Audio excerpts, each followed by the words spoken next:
Oke, halo semuanya, selamat datang di channel Info Anime Update. Cerita dimulai dengan memperlihatkan seorang NPC yang katanya mata NPC ini mengandung kekuatan super yang berfungsi untuk melihat sejauh apakah kekuatan seseorang dari yang terlemah hingga yang terkuat.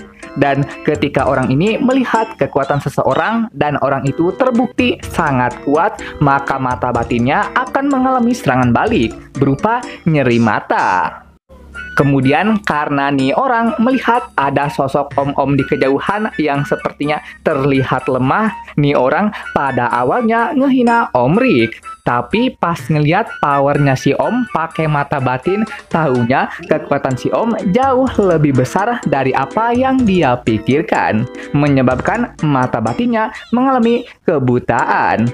Mampus tuh, NPC banyak gaya sih, kena azab kan jadinya.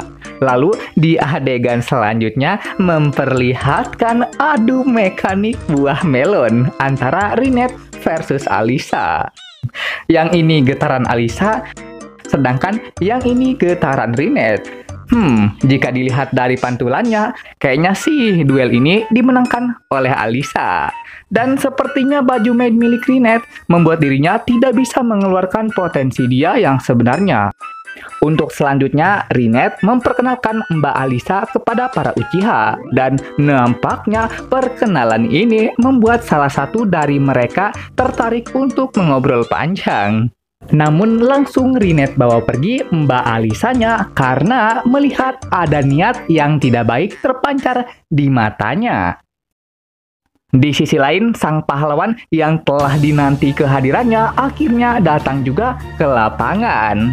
Karena kedua belah pihak telah siap secara keseluruhannya, maka dengan ini si Om mode ngamuk secara resmi dikeluarkan.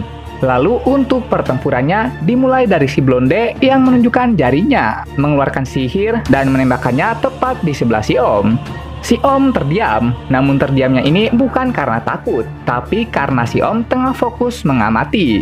Karena sebelumnya Rinette sempat menitip pesan untuk fokus dulu sama lawannya, sebelum akhirnya mulai bertindak.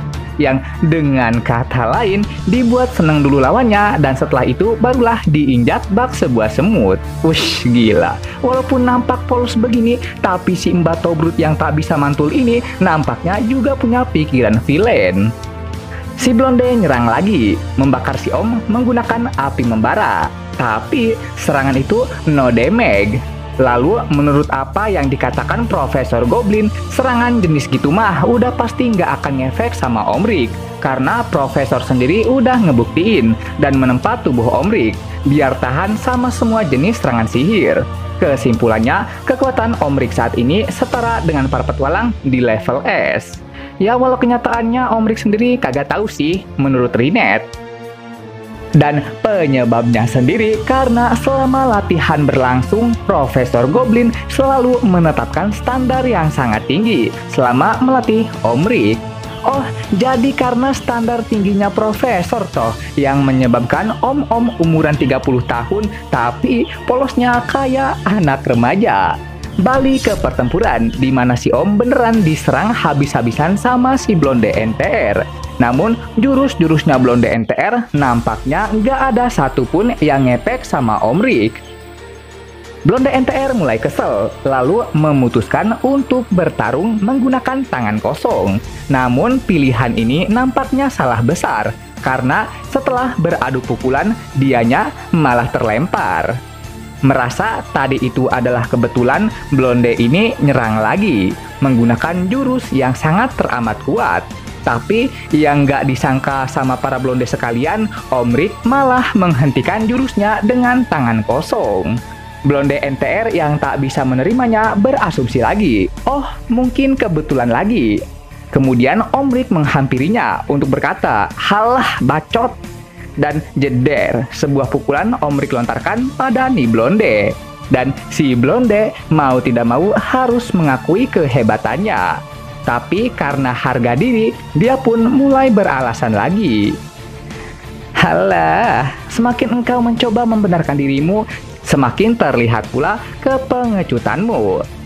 Lalu selanjutnya, Blonde NTR mulai masuk ke dalam mode psikopat, menyegel Om Rick menggunakan teknik Hokage pertama, membuat semacam lingkaran sihir yang sepertinya bertujuan untuk memanggil sesuatu. Tapi daripada memanggil, ini sih lebih mirip ke arah nge-cosplay jadi Titan, karena di dalam raksasa ini terdapat Blonde NTR sebagai pengendalinya. Masih dalam kondisi tersegel, tapi untungnya Om Rick masih menyimpan jurus andalannya. Blonde NTR dalam mode Titan mulai menyerang, dan Om Rick juga tidak tinggal diam. Dengan efek benturan yang sangat besar, nampaknya ini adalah pertempuran terakhir. Lalu saat keduanya beradu pukulan, sepertinya daya hancur pukulannya Om Rick jauh lebih besar dari Titannya Blonde NTR. Akibatnya, tubuh Titan Blonde NTR perlahan mulai retak, sedangkan si Blondenya mulai panik. Dan boom, tubuh Titannya perlahan mulai hancur, membuat Blonde NTR terhempas setelahnya, dan berakhir tewas di tempat mereka bertempur. Mampus tuh, dan harusnya sih dihajar lagi nggak sih? Sekalian gitu, biar nanti pas bangun, tahu-tahu nih Blonde udah ada di isekai. Dengan ini, maka secara resmi, keluarga Blonde telah Om Rick lobikan dalam kondisi kena mental. Oke, sekian pembahasan kali ini. Dan jangan lupa juga untuk menekan tombol like dan subscribe-nya ya. Biar Mimin ini lebih semangat lagi ketika membuat videonya. Dan agar kalian juga bisa mendapatkan update video terbaru mengenai berbagai pembahasan menarik seputar anime di channel ini. Dan sampai jumpa lagi di video selanjutnya. Dah!